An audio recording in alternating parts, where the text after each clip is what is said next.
दोस्तों वीडियो बहुत बड़ा है। अगर आप पूरा वीडियो नहीं देखना चाहते तो इस वीडियो के नीचे डिस्क्रिप्शन में जाएंगे, वहाँ मैंने इस वीडियो के सारे चैप्टर्स लिखे हैं और टाइम स्टैम्प भी दिए हैं जहाँ से वो चैप्टर शुरू होते हैं। आप बस उस टाइम स्टैम्प पे क्लिक करेंगे तो वीडियो वहीं से शुरू हो जाएगा जहाँ से आप देखना चाहते हैं। और अगर आप मेरे सारे वीडियो या पिछला वीडियो देखना चाहते हैं तो इस वीडियो के नीचे चैनल के नेम या पिक्चर पर क्लिक करके वीडियो या प्लेलिस्ट ऑप्शन पर जाके देख सकते हैं रामायण महाभारत पुराण। तो शुरू करते हैं आज का चैप्टर। हनुमान जी का मन ही मन सीता जी के शील और सौंदर्य की सराहना करते हुए उन्हें कष्ट में पड़ी देख स्वयं भी उनके लिए शोक करना। और दोस्तों वीडियो के नीचे लाल रंग का सब्सक्राइब लिखा हुआ है, उसको दबा के साइड में जो बेल आइकन है उसको ऑल कर लीजिए लेटेस्ट अपडेट के लिए। प्रथम परम प्रशंसनीय सीता और गुणाभिराम श्री राम की प्रशंसा करके वानर श्रेष्ठ हनुमान जी फिर विचार करने लगे। लगभग 2 घड़ी तक सोच विचार कर उनके नेत्रों में आंसू भर आए और वे तेजस्वी हनुमान सीता के विषय में इस प्रकार विलाप करने लगे। अहो, जिन्होंने गुरुजनों से शिक्षा पाई है, उन लक्ष्मण के बड़े भाई श्री राम की प्रियतमा पत्नी सीता भी यदि इस प्रकार दुख से आतुर हो रही है तो ये कहना पड़ता है कि काल का उल्लंघन करना सभी के लिए अत्यंत कठिन है। जैसे वर्षा ऋतु आने पर भी देवी गंगा अधिक शुद्ध नहीं होती है, उसी प्रकार श्री राम तथा बुद्धिमान लक्ष्मण के अमोघ पराक्रम का निश्चित ज्ञान रखने वाली देवी सीता भी शोक से अधिक विचलित नहीं हो रही है। सीता के शील, स्वभाव, अवस्था और बर्ताव श्री राम के ही समान है, उनका कुल भी उन्हीं के तुल्य महान है। अतः श्री रघुनाथ जी विजय कुमारी सीता के सर्वथा योग्य है तथा ये कजरारे नेत्रों वाली सीता भी उन्हीं के योग्य है। नूतन सुवर्ण के समान दीप्तिमती और लोक कमनीया लक्ष्मी जी के समान शोभामयी श्री सीता को देखकर हनुमान जी ने श्री रामचंद्र जी का स्मरण किया और मन ही मन इस प्रकार कहा। इन्हीं विशाल लोचना सीता के लिए भगवान श्री राम ने महाबली बाली का वध किया और रावण के समान पराक्रमी कवंद को भी मार गिराया। इन्हीं के लिए श्री राम ने वन में पराक्रम करके भयानक पराक्रमी राक्षस विराट को भी उसी प्रकार युद्ध में मार डाला जैसे देवराज इंद्र ने संबासुर का वध किया था। ये सब जब राम वानरों से मिले थे तो सारी कहानी बताई थी। इसी से हनुमान जी को पता चला ये सब स्टोरी। इन्हीं के कारण आत्मज्ञानी श्री रामचंद्र जी ने जनस्थान में अपने अग्नि शिखा के सदस्य तेजस्वी बाणों द्वारा भयानक कर्म करने वाले 14,000 राक्षसों को काल के गाल में भेज दिया था और युद्ध में खर, त्रिशिरा और महातेजस्वी दूषण को भी मार गिराया। वानरों का वो दुर्लभ ऐश्वर्य जो बाली के द्वारा सुरक्षित था, इन्हीं के कारण विश्वविख्यात सुग्रीव को प्राप्त हुआ है। इन्हीं विशाल लोचना सीता के लिए मैंने नदों और नदियों के स्वामी श्रीमान समुद्र का उल्लंघन किया और इस लंकापुरी को छान डाला है। इनके लिए तो यदि भगवान श्री राम समुद्र पर्यंत पृथ्वी तथा सारे संसार को भी उलट देते तो भी वो मेरे विचार से उचित ही होता। एक और तीनों लोकों का राज्य और दूसरी ओर जनक कुमारी सीता को रखकर तुलना की जाए तो त्रिलोकी का सारा राज्य सीता की एक कला के बराबर भी नहीं हो सकता। ये धर्मशील मिथिला नरेश महात्मा राजा जनक की पुत्री सीता पतिव्रत धर्म में बहुत दृढ़ है। जब हल के मुख से खेत जोता जा रहा था उस समय ये पृथ्वी को फाड़कर कमल के पराग की भांति क्यारी की सुंदर धूलों से लिपटी हुई प्रकट हुई थी। यहाँ पे बक्सा में सीता जी धरती के नीचे से आई थी या अंडे के नीचे, ऐसा नहीं लिखा हुआ है, बस आई थी ऐसा लिखा हुआ है। ठीक है, तो मतलब अंडे या बक्सा ये साइड झूठ है शायद। जो परम पराक्रमी श्रेष्ठ शील स्वभाव वाले और युद्ध से कभी पीछे न हटने वाले थे, उन्हीं महाराज दशरथ के ये यशस्विनी ज्येष्ठ पुत्र वधु है। धर्मज्ञ, कृतज्ञ और आत्माज्ञानी भगवान श्री राम की ये प्यारी पत्नी सीता इस समय राक्षसियों के वश में पड़ गई है। ये केवल पति प्रेम के कारण सारे भोगों को लात मारकर विपत्तियों का कुछ भी विचार न करके श्री रघुनाथ जी के साथ निर्जन वन में चली आई थी। यहाँ आकर फल मूलों से ही संतुष्ट रहती हुई पतिदेव की सेवा में लगी रही और वन में भी उसी प्रकार परम प्रसन्न रहती थी जैसे राजमहलों में रहा करती थी। वे ही ये सुवर्ण के समान सुंदर अंगों वाली और सदा मुस्कुराकर बात करने वाली सुंदरी सीता जो अनर्थ भोगने के योग्य नहीं थी, इस यातना को सहन करती है। यद्यपि रावण ने इन्हें बहुत कष्ट दिए हैं तो भी ये अपने शील, सदाचार और सतीत्व से संपन्न हैं। अतएव जैसे प्यासा मनुष्य पहुँचले पर जाना चाहता है, उसी प्रकार श्री रघुनाथ जी ने देखना चाहते हैं। जैसे राज्य से भ्रष्ट हुआ राजा पुनः पृथ्वी का राज्य पाकर बहुत प्रसन्न होता है, उसी प्रकार उनकी पुनः प्राप्ति होने से श्री रघुनाथ जी को निश्चय ही बड़ी प्रसन्नता होगी। ये अपने बंधुजनों से बिछुड़कर विषय भोग को तिलांजलि दे केवल भगवान श्री रामचंद्र जी के समागम की आशा से ही अपना शरीर धारण किए हुए हैं। ये ना तो राक्षसियों की ओर देखती है और ना इन फल मूल वाले वृक्षों पर ही दृष्टि डालती है। सर्वथा एकाग्रचित हो मन की आंखों से केवल श्री राम का ही निरंतर दर्शन करती है, इसमें संदेह नहीं है। निश्चय ही पति नारी के लिए आभूषण की अपेक्षा भी अधिक शोभा का हेतु है। यह सीता उन्हीं पतिदेव से बिछुड़ गई है, इसीलिए शोभा के योग्य होने पर भी शोभा नहीं पा रही है। भगवान श्री राम इनसे बिछुड़ जाने पर भी जो अपने शरीर को धारण कर रहे हैं, दुख से अत्यंत शिथिल नहीं हो जाते हैं। ये उनका अत्यंत दुष्कर कर्म है। काले केश और कमल जैसे नेत्रों वाली यह सीता वास्तव में सुख भोगने योग्य है। इन्हें दुखी जानकर मेरा मन भी व्यतीत हो उठता है। अहो, जो पृथ्वी के समान क्षमाशील और प्रफुल्ल के कमल के समान नेत्र वाली है तथा श्री राम और लक्ष्मण ने जिनकी सदा रक्षा की है, वही सीता आज इस वृक्ष के नीचे बैठी है और ये विकराल नेत्र वाली राक्षसियाँ इनकी रखवाली करती हैं। हिम की मारी हुई कमली के समान इनकी शोभा नष्ट हो गई है। दुख पर दुख उठाने के कारण अत्यंत पीड़ित हो रही है तथा अपने सहचर से बिछुड़ी हुई चकवी के समान पति वियोग का कष्ट सहन करती हुई ये जनक किशोरी सीता बड़ी दयनीय दशा को पहुंच गई है। फूलों के भार से जिनकी डालियों के अग्रभाग झुक गए हैं, वे अशोक वृक्ष इस समय सीता देवी के लिए अत्यंत शोक उत्पन्न कर रहे हैं तथा शिशिर का अंत हो जाने से वसंत की रात में उदित हुए शीतल किरणों वाले चंद्रदेव भी इनके लिए अनेक सहस्र किरणों से प्रकाशित होने वाले सूर्यदेव की भांति संताप दे रहे हैं। इस प्रकार विचार करते हुए बलवान वानर श्रेष्ठ वेगशाली हनुमान जी ये निश्चय करके कि ये ही सीता है, उसी वृक्ष पर बैठे रहे। नेक्स्ट चैप्टर, भयंकर राक्षसियों से घिरी हुई सीता के दर्शन से हनुमान जी का प्रसन्न होना।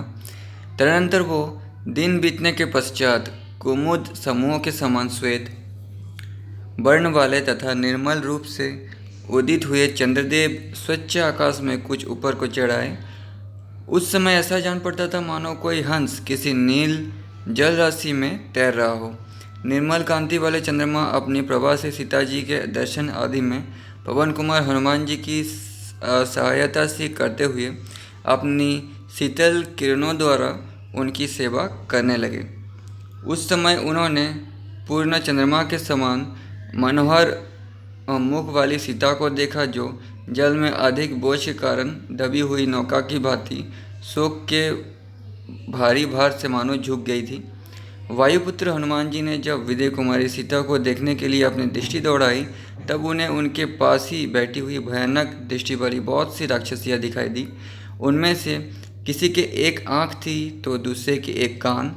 किसी किसी के कान इतने बड़े थे कि वो उन्हें चादर की भांति ओढ़े हुए थी। किसी के कान ही नहीं थे और किसी के कान ऐसे दिखाई देते थे मानो खूंटे गड़े हुए हो। किसी किसी की सांस लेने वाली नाक उसके मस्तक पर थी। तो दोस्तों सुनने में अजीब लग रहा होगा, लेकिन ऐसे क्रिएचर्स, ऐसे जंतु या राक्षस उस समय पाए जाते थे। युग हिसाब से बहुत सारी चीज़ नहीं होती है, बहुत सारी चीज़ होती है। अभी जैसा युग है उसमें ये सब पॉसिबल नहीं है, इसलिए वो लोग विलुप्त हो गई हैं, आज वो नहीं है। लेकिन उस समय ऐसे हुआ करती थी।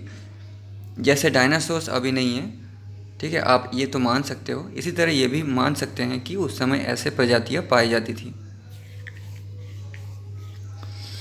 किसी का शरीर बहुत बड़ा था तो किसी का बहुत उत्तम, किसी की गर्दन पतली और बड़ी थी, किसी के केस उड़ गए थे और किसी किसी के माथे पर केस उगे ही नहीं थे। कोई कोई राक्षसी अपने शरीर के केशों का ही कंबल धारण किए हुए थी। किसी के कान और ललाट बड़े बड़े थे तो किसी के पेट और स्तन लंबे थे। किसी के ओठ बड़े होने के कारण लटक रहे थे तो किसी के थोड़ी में ही सटे हुए थे। किसी का मुंह बड़ा था और किसी के घुटने। कोई नाटी, कोई लंबी, कोई कुबड़ी, कोई टेढ़ी मेढ़ी, कोई बौनी, कोई विकराल, कोई टेढ़े मुंह वाली, कोई पीली आंखों वाली और कोई विकट मुंह वाली थी। कितनी ही राक्षसियाँ बिगड़े शरीर वाली, काली पीली, क्रोध करने वाली और कलह प्रसन्न करने वाली थी। उन सब ने काले लोहे के बने हुए बड़े बड़े शूल, कूट और मुद्दे धारण कर रखे थे।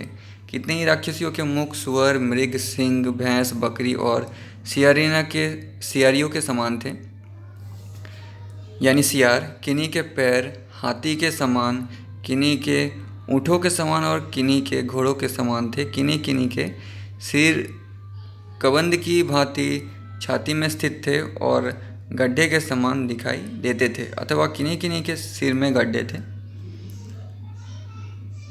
तो ये सब मुझे लगता है कि शायद अलग पिता और अलग माता से उत्पन्न हुए होंगे, मतलब पिता और माता के क्रीचर्स अलग अलग होंगे तो इसी प्रकार उत्पन्न हुए होंगे। किन्हीं के एक हाथ थे तो किन्हीं के एक पैर, किन्हीं के कान गधों के समान थे तो किन्हीं के घोड़ों के समान, किन्हीं किन्हीं के कान गौ, हाथियों और सिंहों के समान दृष्टिगोचर होते थे। किन्हीं की नासिकाएँ बहुत बड़ी थी और किन्हीं की तिरछी, किन्हीं किन्हीं के नाक ही नहीं थी। कोई कोई हाथी की सूंड के समान नख वाली थी और किन्हीं की नासिकाएँ ललाट में थी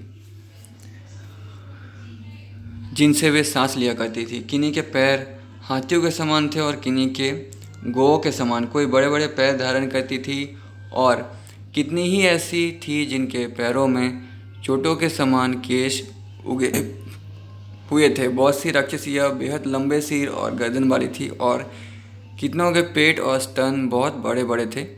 किन्हीं के मुंह और नेत्र सीमा में अधिक बड़े थे। किन्हीं किन्हीं के सुकों में बड़ी बड़ी जीवाएँ थी और कितनी ही ऐसी राक्षसियाँ थी जो बकरी, हाथी, गाय, सुअर, घोड़े, ऊँट और गधों के समान मुख धारण करती थी, इसलिए वे देखने में बड़ी भयंकर थी। किन्हीं के हाथ में शूल थे तो किन्हीं के मुद्दर। कोई क्रोधी स्वभाव की थी तो कोई कलह से प्रेम रखती थी। धुएं जैसे केश और विकृत मुख वाली कितने ही विकराल राक्षसियाँ सदा मद्यपान किया करती थी, यानी शराब। मदिरा और मांस उन्हें सदा प्रिय थे। कितने ही अपने अंगों में रक्त और मांस का लेप लगाए रहती थी। रक्त और मांस ही उनके भोजन थे। उन्हें देखते ही रोंगटे खड़े हो जाते थे। कपिश्रेष्ठ हनुमान जी ने उन सबको देखा। तो दोस्तों पिछले वीडियो पे हमने पढ़ा था कि वो भैंस, बकरी, ये सब का मांस एक जगह पर रख रखा करते थे। उसमें इंसान का मांस नहीं लिखा हुआ था, तो शायद उन जानवरों का ही मांस खाते थे। वे उत्तम शाखा वाले उस अशोक वृक्ष को चारों ओर से घेर कर उससे थोड़ी दूर पर बैठी थी और सती सावित्री राजकुमारी सीता देवी उसी वृक्ष के नीचे उसकी जड़ से सटी हुई बैठी थी। उस समय शोभाशाली हनुमान जी ने जनक किशोरी जानकी को और विशेष रूप से लक्ष्य किया। उनकी कांति फीकी पड़ गई थी। वे शोक से संतप्त थी और उनके केसों में मैल जम गई थी। जैसे पुण्य क्षीण हो जाने पर कोई तारा स्वर्ग से टूटकर पृथ्वी पर गिर पड़ी हो, उसी तरह वे भी कांतिहीन दिखाई देती थी। वे आदर्श चरित्र से संपन्न तथा इसके लिए सुविख्यात थी। उन्हें पति के दर्शन के लिए लाले पड़े थे। वे उत्तम भूषणों से रहित थी तो भी पति के वात्सल्य से विभूषित थी। राक्षसराज रावण ने उन्हें बंदी बना रखा था। वे स्वजनों से बिछुड़ गई थी, जैसे कोई हथिनी अपने युद्ध से अलग हो गई हो, युद्ध पति के स्नेह से बंधी हो और उसे किसी सिंह ने रोक लिया हो। रावण की कैद में पड़ी हुई सीता की भी वैसे ही दशा थी। वे वर्षा काल बीत जाने पर शरद ऋतु के श्वेत बादलों से घिरी हुई चंद्र रेखा के समान प्रतीत होती थी, जैसे बिना अपने स्वामी की अंगुलियों के स्पर्श से वंचित हो, वादन आदि की क्रिया से रहित अयोग्य अवस्था में मुक पड़ी रहती है। उसी प्रकार सीता पति के संपर्क से दूर होने के कारण महान क्लेश में पड़कर ऐसी अवस्था को पहुंच गई थी जो उनके योग्य नहीं थी। पति के हित में तत्पर रहने वाली सीता राक्षसों के अधीन रहने के योग्य नहीं थी, फिर भी वैसी दशा में पड़ी थी। अशोक वाटिका में रहकर भी वे शोक के सागर में डूबी हुई थी। क्रूर ग्रह से आक्रांत हुई रोहिणी की भांति वे वहाँ उन राक्षसियों से घिरी हुई थी। हनुमान जी ने उन्हें देखा, वे पुष्पहीन लता की भांति श्रीहीन हो रही थी। उनके सारे अंगों में मैल जम गई थी, केवल शरीर सौंदर्य ही उनका अलंकार था। वे कीचड़ से लिपटी हुई कमल नाल की भांति शोभा और अशोभा दोनों से युक्त हो रही थी। मैले और पुराने वस्त्र से ढकी हुई मृग शावक नयनी भाविनी सीता को काफी बार हनुमान ने उस अवस्था में देखा। यद्यपि देवी सीता के मुख पर दीनता छा रही थी, तथापि अपने पति के तेज का स्मरण हो आने से उनके हृदय से वो दैन्य दूर हो जाता था। कजारे नेत्रों वाली सीता अपने शील से ही सुरक्षित थी। उनके नेत्र मृगछानों के समान चंचल थे। वे डरी हुई मृग कन्या की भांति सब और सशंक दृष्टि से देख रही थी। अपने उच्चवासों से पल्लवधारी वृक्ष को दग्ध सी करती जान पड़ती थी। शोकों की मूर्तिमती प्रतिमा सी दिखाई देती थी और दुख की उठी हुई तरंग सी प्रतीत होती थी। उनके सभी अंगों का विभाग सुंदर था। यद्यपि वे विरह शोक से दुर्बल हो गई थी, तथापि आभूषणों के बिना ही शोभा पाती थी। इस अवस्था में मिथिलेश कुमारी सीता को देखकर पवन पुत्र हनुमान को उनका पता लग जाने का कारण अनुपम हर्ष प्राप्त हुआ। मनोहर नेत्रों वाली सीता को वहां देखकर हनुमान जी खुशी के आंसू बहाने लगे। उन्होंने मनी मन श्री रघुनाथ जी को नमस्कार किया। सीता के दर्शन से उल्लसित हो श्री राम और लक्ष्मण को नमस्कार करके पराक्रमी हनुमान वहीं छिपे रहे। नेक्स्ट चैप्टर, अपनी स्त्रियों से घिरे हुए रावण का अशोक वाटिका में आगमन और हनुमान जी का उसे देखना। इस प्रकार फूले हुए वृक्षों से सुशोभित उस वन की शोभा देखते और विद्यानंदिनी का अनुसंधान करते हुए हनुमान जी की वो सारी रात प्राय बीत चली। केवल एक प्रहर रात बाकी रही। रात के उस पिछले प्रहर में 6 अंगों सहित संपूर्ण वेदों के विद्वान तथा अश्रेष्ठ यज्ञों द्वारा यजन करने वाले ब्रह्म राक्षसों के घर में वेद पाठ की ध्वनि होने लगी, जिसे हनुमान जी ने सुना। तदनंतर मंगल वाद्यों और श्रवण सुखद शब्दों द्वारा महाबली महाबहु दशमुख रावण को जगाया गया। जागने पर महान भाग्यशाली एवं प्रतापी राक्षसराज रावण ने सबसे पहले विद्यानंदिनी सीता का चिंतन किया। उस समय नींद के कारण उसके पुष्पहार और वस्त्र अपने स्थान से खिसक गए थे। वो मदमत्त निशाचर काम से प्रेरित हो सीता के प्रति अत्यंत आसक्त हो गया था। अतः उस काम भाव को अपने भीतर छुपाए रखने में असमर्थ हो गया। उसने सब प्रकार के आभूषण धारण किए और परम उत्तम शोभा से संपन्न हो उस अशोक वाटिका में ही प्रवेश किया, जो सब प्रकार के फूल और फल देने वाले भांति भांति के वृक्षों से सुशोभित थी। नाना प्रकार के पुष्प उसकी शोभा बढ़ा रहे थे। बहुत से सरोवर द्वारा वो वाटिका घिरी हुई थी। सदा मतवाले रहने वाले परम अद्भुत पक्षियों के कारण उसकी विचित्र शोभा होती थी। कितने ही नयनाभिराम कीड़ा मृगों से भरी हुई वो वाटिका भांति भांति के मृग समूहों से व्याप्त थी। बहुत से गिरे हुए फलों के कारण वहाँ की भूमि ढक गई थी। पुष्प वाटिका में मणि और सुवर्ण के फाटक लगे थे और उसके भीतर पंक्तिबद्ध वृक्ष बहुत दूर तक फैले हुए थे। वहाँ की गलियों को देखता हुआ रावण उस वाटिका में घुसा। जैसे देवता और गंधर्वों की स्त्रियां देवराज इंद्र के पीछे चलती है, उसी प्रकार अशोक वन में जाते हुए पुलस्त नंदन रावण के पीछे पीछे लगभग 100 सुंदरियां गई। उन युवतियों में से किन्हों ने सुवर्णमय दीपक ले रखे थे, किन्हीं के हाथों में चमर थे और किन्हीं के हाथों में ताड़ के पंखे। कुछ सुंदरियां सोने की झारियों से जल लिए आगे आगे चल रही थी और कोई दूसरी स्त्रियां गोलाकार विषि नामक आसन लिए पीछे पीछे जा रहे थे। कोई चतुर चालाक युवती दाहिने हाथ में पेय रस से भरी हुई रत्न निर्मित चमचमाती कलसी लिए हुए थी। कोई दूसरी स्त्री सोने के डंडे से युक्त और पूर्ण चंद्रमा तथा राजहंस के समान श्वेत छत्र लेकर रावण के पीछे पीछे चल रही थी। जैसे बादल के साथ साथ बिजलियां चलती हैं, उसी प्रकार रावण की सुंदरी स्त्रियां अपने वीर पति के पीछे पीछे जा रही थी। तो रावण चाहता तो सीता को जबरदस्ती ले सकता था और वो काफ़ी उतावला भी हो गया था जबरदस्ती सीता को अपनाने के लिए, लेकिन उसको शायद श्राप मिला था, इसलिए वो सीता जी से जबरदस्ती नहीं कर सकता था। उस समय नींद के नशे में उनकी आंखें झपी जाती थी, उनके हार और बाजूबंद अपने स्थान से खिसक गए थे, अंगराग मिट गए थे, चोटियाँ खुल गई थी और मुंह पर पसीने की बूंदें छा रही थी। वे सुमुखी स्त्रियां अवशेष मद और निद्रा से झूमती हुई सी चल रही थी। विभिन्न अंगों में धारण किए गए पुष्प पसीने से भीग गए थे और पुष्पमालाओं से अलंकृत केस कुछ कुछ हिल रहे थे, जिनकी आंखें मदमद बना देने वाली थी। वे राक्षस राज की प्यारी पत्नियां अशोक वन में जाते हुए पति के साथ बड़े आदर से और अनुराग पूर्वक जा रही थी। उन सब का पति महाबली मंदबुद्धि रावण काम के अधीन हो रहा था। वो सीता में मन लगाए मंद गति से आगे बढ़ता हुआ अद्भुत शोभा पा रहा था। उस समय वायुनंदन कपिवर हनुमान जी ने उन परम सुंदरी रावण पत्नियों की करधनी का कलनाद और नुपुरों की झंकार सुनी।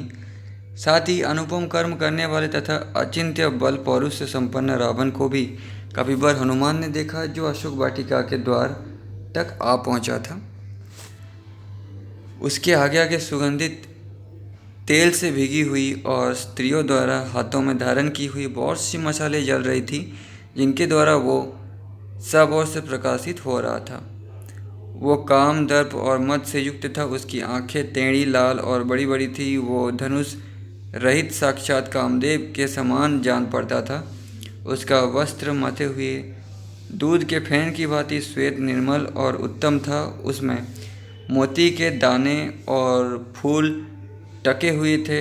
वो वस्त्र उसके बाजूबंदों में उलझ गया था और रावण उसे खींचकर सुलझा रहा था। अशोक वृक्ष के पत्तों और डालियों में छिपे हुए हनुमान जी सैकड़ों पत्रों और पुष्पों से ढक गए थे।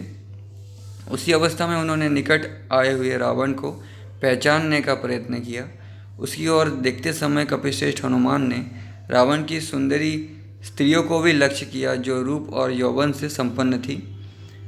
उन सुंदर रूप वाली युवतियों से घिरे हुए महायशस्वी राजा रावण ने उस प्रमदा वन में प्रवेश किया, जहां अनेक प्रकार के पशु पक्षी अपनी अपनी बोली बोल रहे थे। वो मतवाला दिखाई देता था। उसके आभूषण विचित्र थे। उसके कान ऐसे प्रतीत होते थे मानो वहाँ खूंटे गाड़े गए हैं। इस प्रकार वो विश्रवा मुनि का पुत्र महाबली राक्षस राज रावण हनुमान जी के दृष्टिपथ पे आया, यानी हनुमान जी ने उसे देखा। ताराओं से घिरे हुए चंद्रमा की भांति वो परम सुंदरी युवतियों से घिरा हुआ था। महातेजस्वी महाकपि हनुमान ने उस तेजस्वी राक्षस को देखा और देखकर यह निश्चय किया कि यही महाबाहु रावण है। पहले यही नगर में उत्तम महल के भीतर सोया हुआ था। ऐसा सोचकर वे वानर वीर महातेजस्वी पवन कुमार हनुमान जी जिस डाली पर बैठे थे वहाँ से कुछ नीचे उतर आए। यद्यपि मतिमान हनुमान जी भी बड़े उग्र तेजस्वी थे, तथापि रावण के तेज से तिरस्कृत से होकर सघन पत्तों में घुसकर छिप गए। उधर रावण काले केस, कजरारे नेत्र, सुंदर कटिभाग और परस्पर सटे हुए स्तन वाली सुंदरी सीता को देखने के लिए उनके पास गया।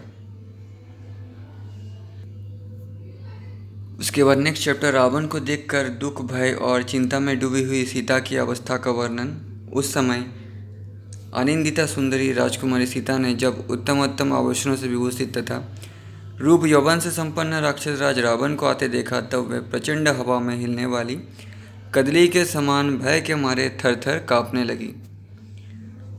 सुंदर कांति वाली विशाल लोचना जानकी ने अपनी जांघों से पेट और दोनों भुजाओं से स्तन छिपा लिए तथा वहाँ बैठी बैठी वे रोने लगी। राक्षसियों के पहरे में रहती हुई विदेह राजकुमारी सीता अत्यंत दीन और दुखी हो रही थी। वे समुद्र में जीर्ण शीर्ण होकर डूबी हुई नौका के समान दुख के सागर में निमग्न थी। उस अवस्था में दशमुख रावण ने उनकी ओर देखा। वे बिना बिछौने के खुली जमीन पर बैठी थी और कटकर पृथ्वी पर गिरी हुई वृक्ष की शाखा के समान जान पड़ती थी। उनके द्वारा बड़े कठोर व्रत का पालन किया जा रहा था। उनके अंगों में अंगराग की जगह मैल जमी हुई थी। वे आभूषण धारण तथा श्रृंगार करने योग्य होने पर भी उन सबसे वंचित थी और कीचड़ से सनी हुई कमलनाथ की भांति शोभा पाती थी तथा नहीं भी पाती थी। संकल्पों के घोड़ों से जुते हुए मनोमय रथ पर चढ़कर आत्मज्ञानी राजसिंह भगवान श्री राम के पास जाती हुई सी प्रतीत होती थी। उनका शरीर सूखता जा रहा था। वे अकेली बैठकर रोती तथा श्री रामचंद्र जी के ध्यान एवं उनके वियोग के शोक में डूबी रहती थी। उन्हें अपने दुख का अंत नहीं दिखाई देता था। वे श्री रामचंद्र जी में अनुराग रखने वाली थी तथा उनकी रमणीय भार्या थी।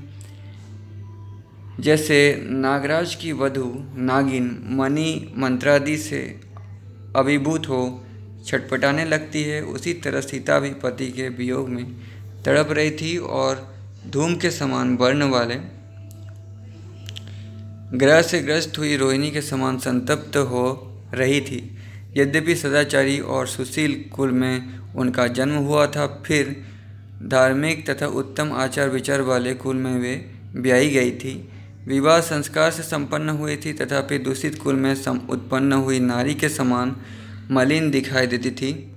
वे क्षीण हुई विशाल कीर्ति, तिरस्कृत हुई श्रद्धा, सर्वथा हास को प्राप्त हुई बुद्धि, टूटी हुई आशा, नष्ट हुए भविष्य, उल्लेखित हुई राजज्ञा, उत्पात काल में दहकती हुई दिशा, नष्ट हुई देव पूजा, चंद्रग्रहण से मलिन हुई पूर्णमासी की रात, तुषारपात से जीर्ण शीर्ण हुई कमलिनी जिसका शूरवीर सेनापति मारा गया हो, ऐसी सेना, अंधकार से नष्ट हुई प्रभा, सूखी हुई सरिता, अपवित्र प्राणियों के स्पर्श से अशुद्ध हुई वेदी और बुझी हुई अग्निशिखा के समान प्रतीत होती थी, जिसे हाथी ने अपने सूंड से हुड़ेट डाला हो। अतएव जिसके पत्ते और कमल उखड़ गए हों तथा जल पक्षी भय से थर्रा उठे हो, उस मथित एवं मलिन हुई पुष्पकिरणी के समान सीता श्रीहीन दिखाई देती थी। पति के विरह शोक से उनका हृदय बड़ा व्याकुल था।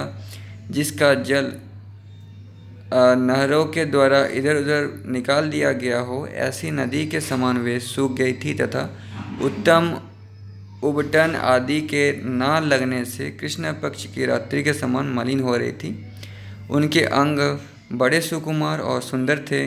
वे रत्न जटित राजमहल में रहने योग्य थी, परंतु गर्मी से तपी और तुरंत तोड़कर फेंकी हुई कमली के समान दयनीय दशा को पहुंच गई थी, जिसे युद्धपति से अलग करके पकड़कर खंभे में बांध दिया गया हो। उस हथिनी के समान वे अत्यंत दुख से आतुर हो लंबी सांस खींच रही थी।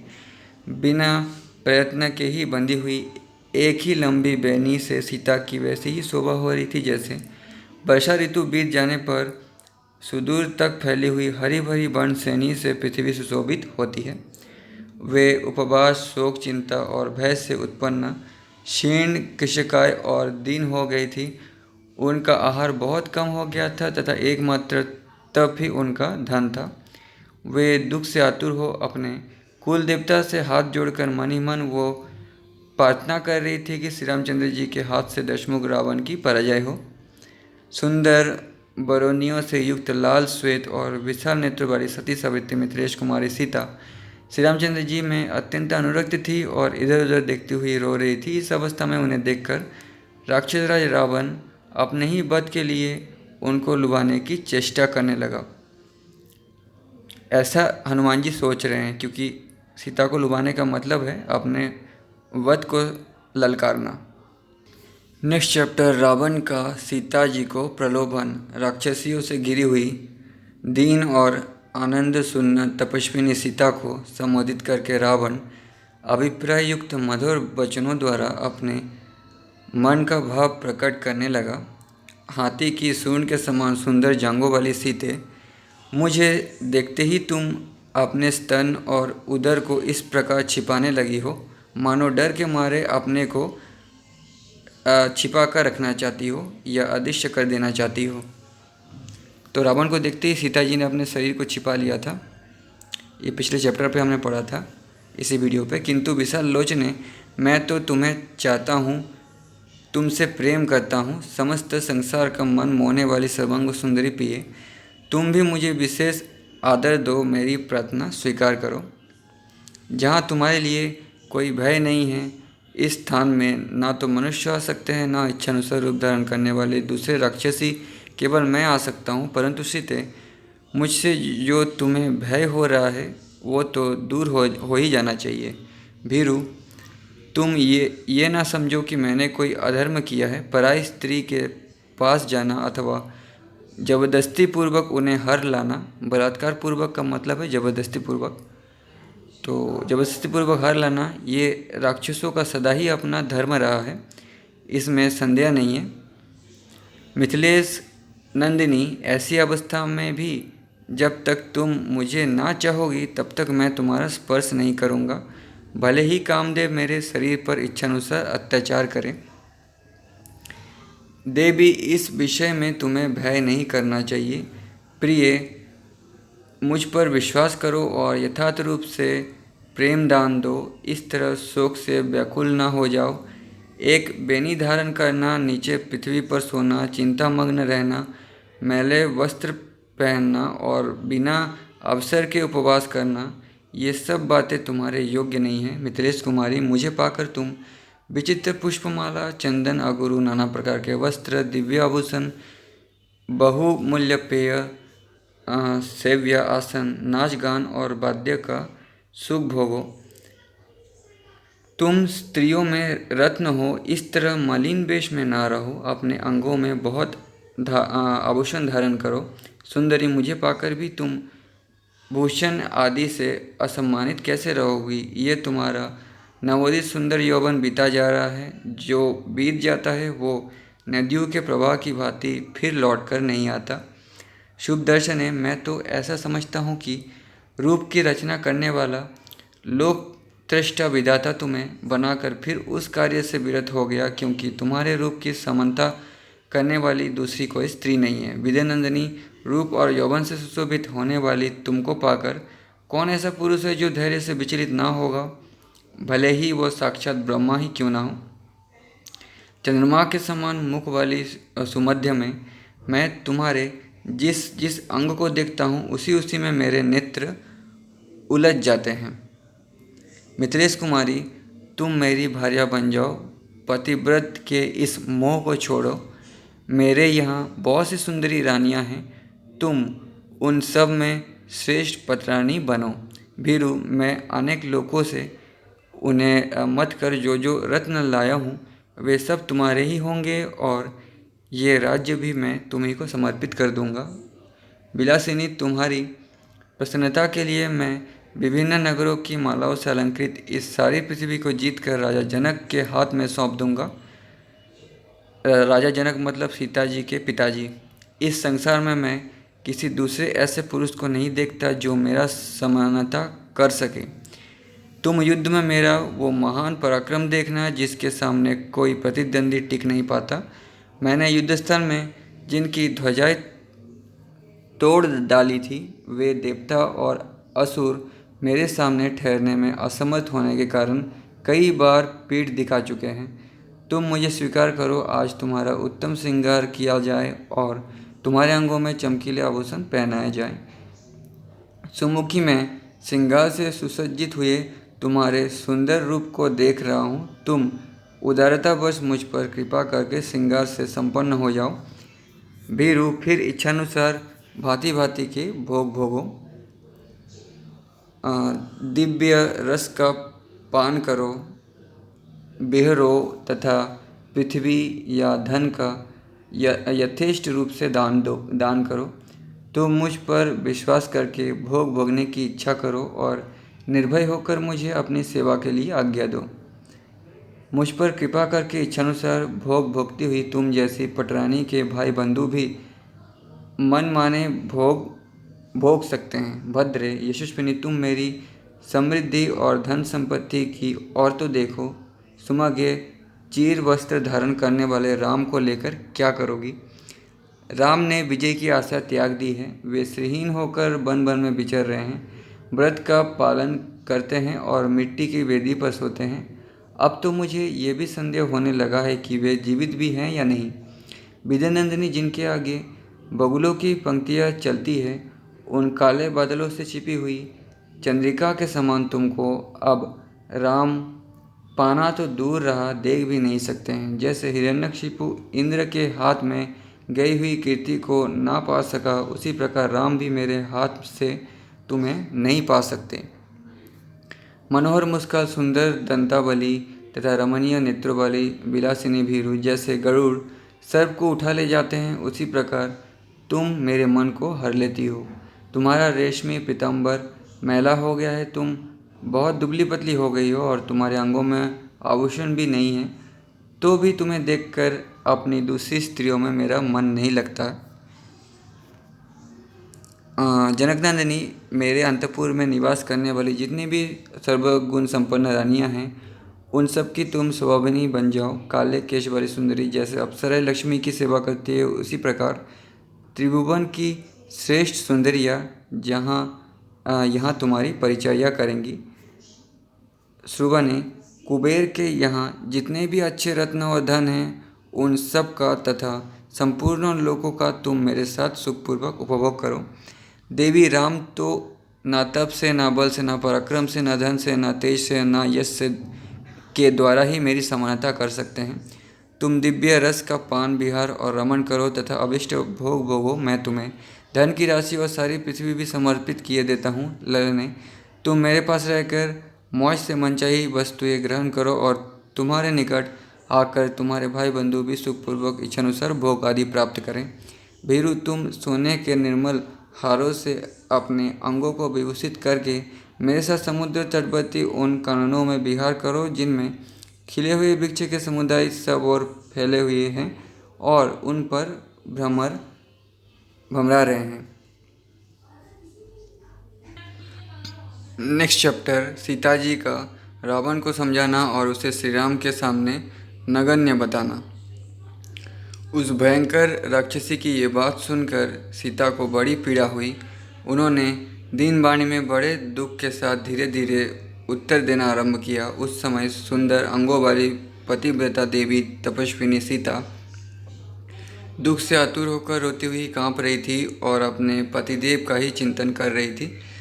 पवित्र मुस्कान वाली विजय नंदिनी ने तिनके की ओट करके रावण को इस प्रकार उत्तर दिया, तुम मेरी ओर से अपना मन हटा लो और आत्मीय जनों अपने ही पत्नियों पर प्रेम करो। जैसे पापाचारी पुरुष सिद्धि की इच्छा नहीं कर सकता, उसी प्रकार तुम मेरी इच्छा करने के योग्य नहीं हो। जो पतिव्रता के लिए निंदित है, वो ना करने योग्य कार्य में कदापि नहीं कर सकती, क्योंकि मैं एक महान कुल में उत्पन्न हुई हूँ और ब्याह करके एक पवित्र कुल में आई हूँ रावण से।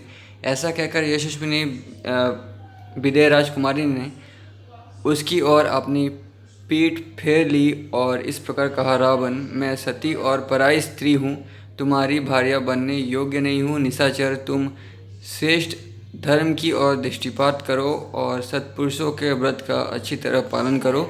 जैसे तुम्हारी स्त्रियाँ तुमसे संरक्षण पाती है, उसी प्रकार दूसरों की स्त्रियाँ भी तुम्हें रक्षा करनी चाहिए। तुम अपने को आदर्श बनाकर अपनी ही स्त्रियों में अनुरक्त रहो। जो अपनी स्त्रियों से संतुष्ट नहीं रहता तथा जिसकी बुद्धि धिक्कार देने योग्य है, उस चपल इंद्रियों वाले चंचल पुरुष को पराई स्त्रियां पराभव को पहुंचा देती है, उसे फजीहट में डाल देती है। क्या यहाँ सत्पुरुष नहीं रहते हैं, अथवा रहने पर भी तुम उनका अनुसरण नहीं करते हो, जिससे तुम्हारी बुद्धि ऐसी विपरीत एवं सदाचार शून्य हो गई है?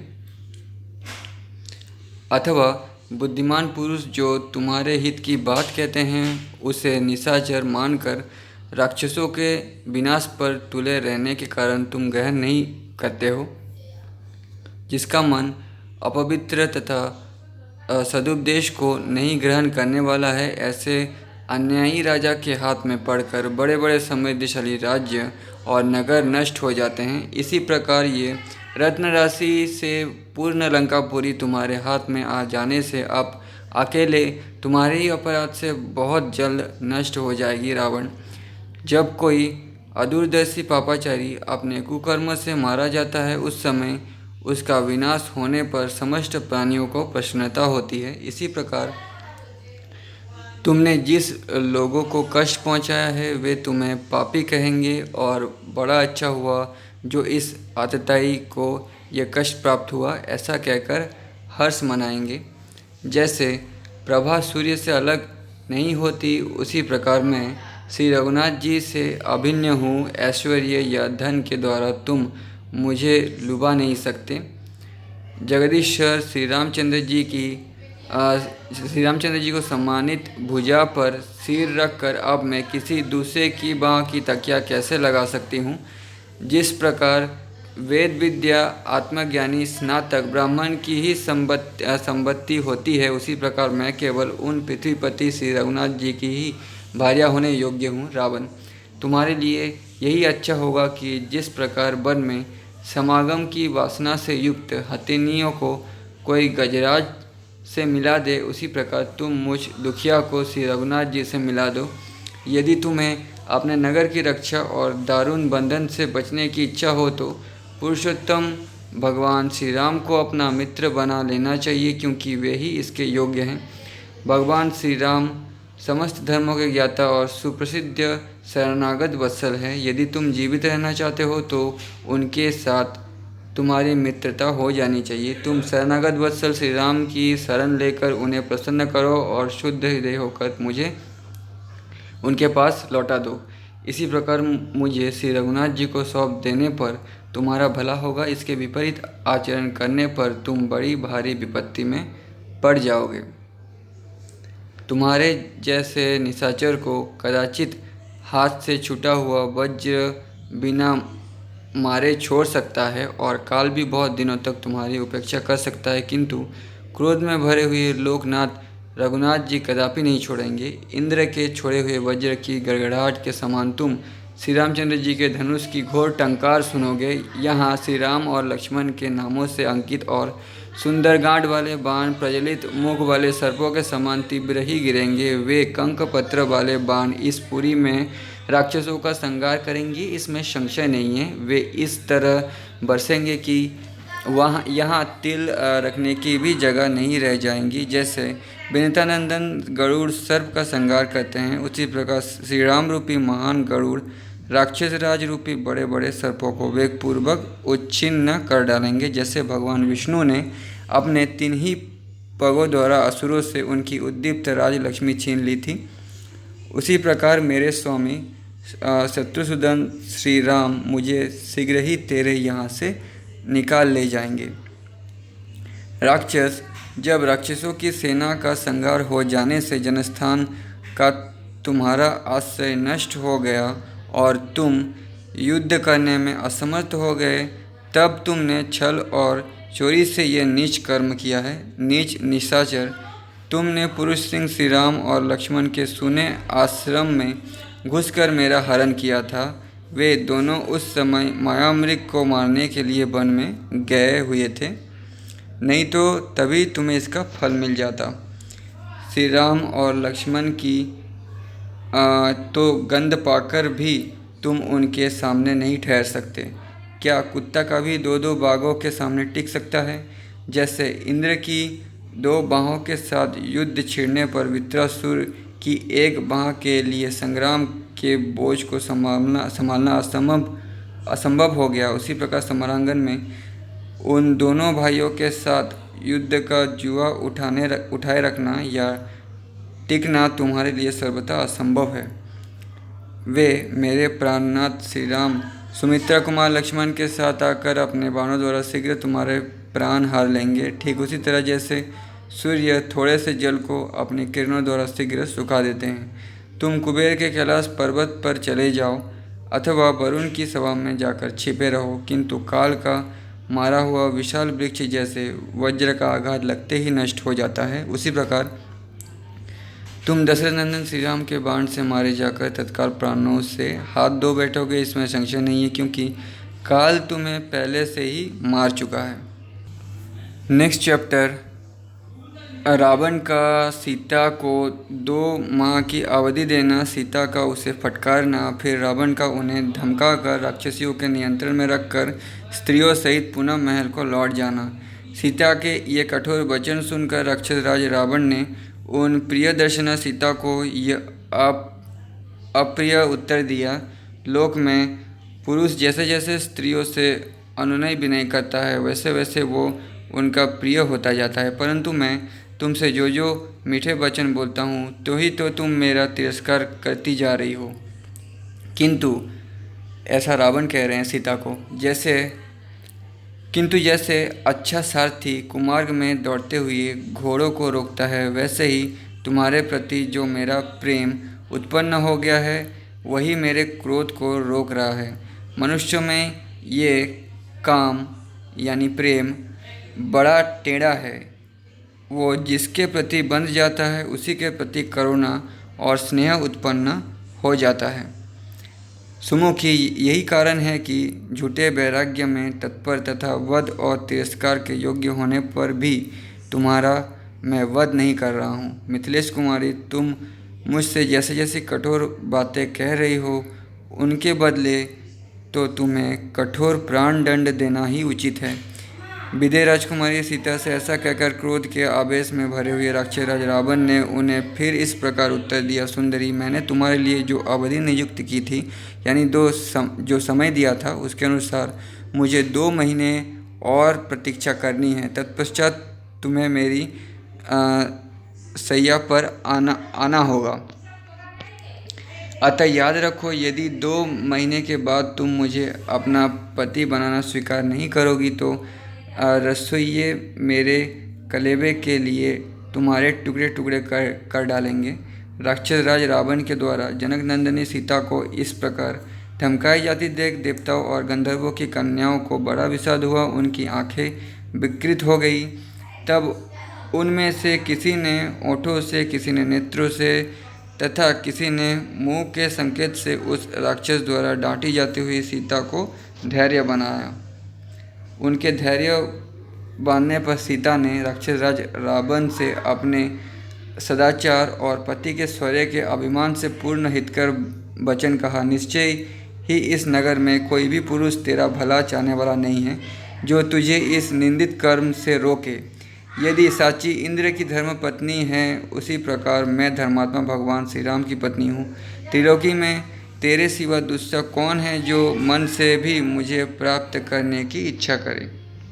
नीच राक्षस, तूने अमित तेजस्वी श्री राम की भार्या से जो पाप की बात कही है उसके फलस्वरूप दंड से तू कहाँ जाकर छुटकारा पाएगा। जिस प्रकार वन में कोई मतवाला हाथी और कोई खरगोश देववश एक दूसरे के साथ युद्ध के लिए तुल जाए, वैसे ही भगवान श्री राम और तू है।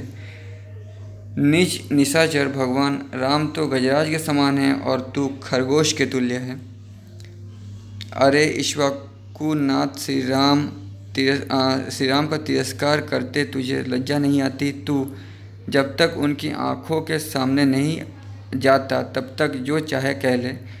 अनार्य मेरी और दृष्टि डालते समय तेरी ये क्रूर और विकार युक्त काली पीली आंखें पृथ्वी पर क्यों नहीं गिर पड़ी? मैं धर्मात्मा श्री राम की धर्मपत्नी और महाराज दशरथ की पुत्रवधू हूँ। पापी, मुझसे पाप की बातें करते समय तेरी जीभ क्यों नहीं गल जाती है? दशमुख रावण, मेरा तेज ही तुझे भस्म कर डालने के लिए पर्याप्त है। केवल श्री राम की आज्ञा न होने से और अपनी तपस्या को सुरक्षित रखने के विचार से ही मैं तुझे भस्म नहीं कर रही हूँ। मैं मतिमान श्री राम की भार्या हूँ। मुझे हर ले आने की शक्ति तेरे अंदर नहीं थी।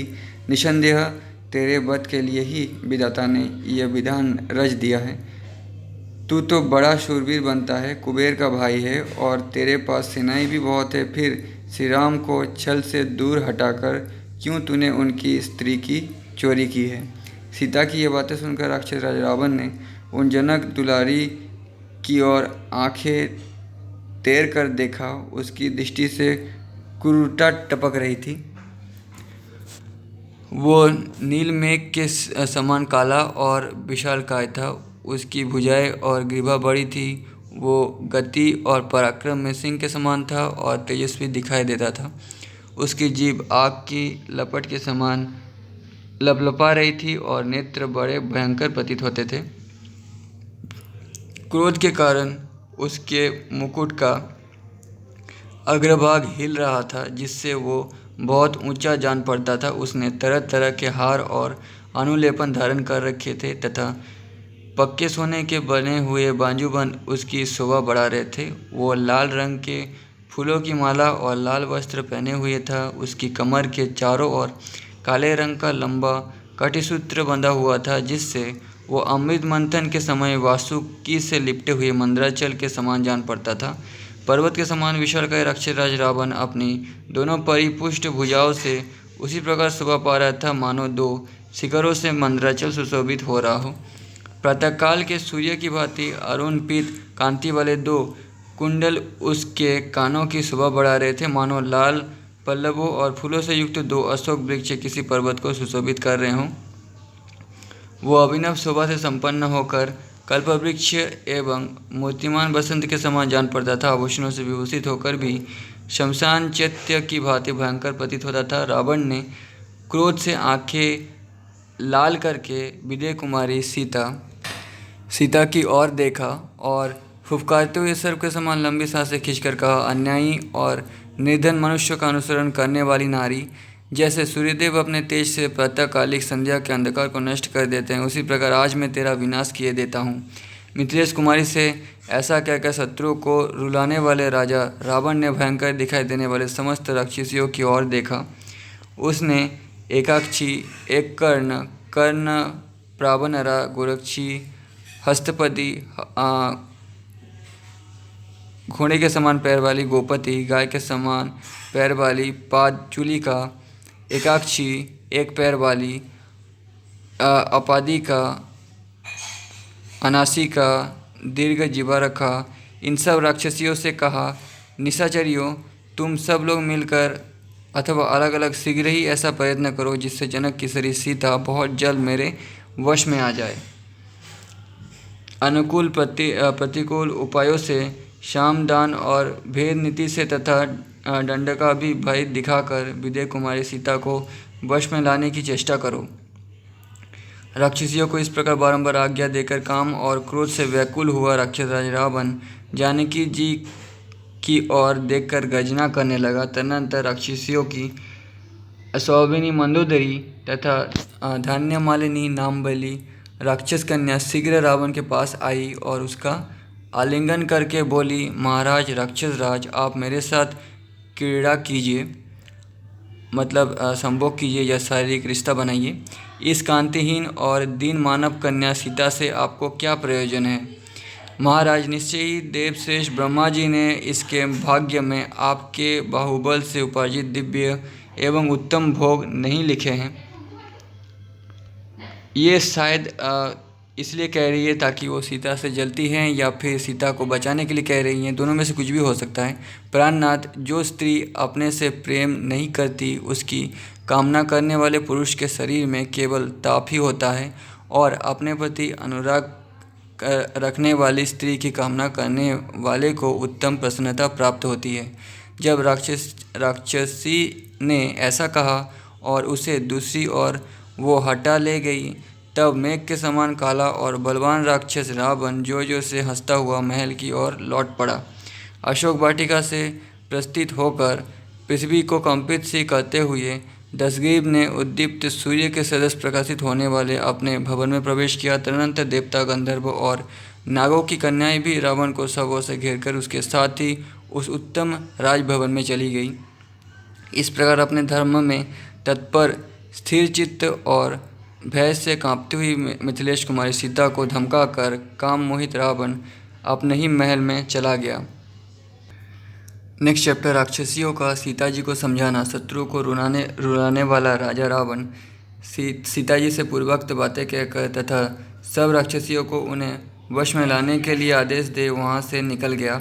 अशोक वाटिका से निकलकर जब राक्षस राज रावण अंतपुर को चला गया, तब वहां जो भयानक रूप वाली राक्षसियाँ थी वे सब चारों ओर से दौड़ी हुई सीता के पास आई। विदेह कुमारी सीता के समीप आकर क्रोध से व्याकुल हुई उन राक्षसियों ने अत्यंत कठोर वाणी द्वारा उनसे इस प्रकार कहना आरंभ किया। सीते, तुम पुलस्त जी के कुल में उत्पन्न हुए सर्वश्रेष्ठ दशग्रीव महामना रावण की भार्या बनना भी कोई बहुत बड़ी बात नहीं समझती। तत्पश्चात एक जटा नाम वाली राक्षसी ने क्रोध से लाल आंखें करके किशोरी सीता को पुकार कर कहा, विदेह कुमारी, पुलस्त जी 6 प्रजापतियों में चौथे हैं और ब्रह्मा जी के मानस पुत्र हैं।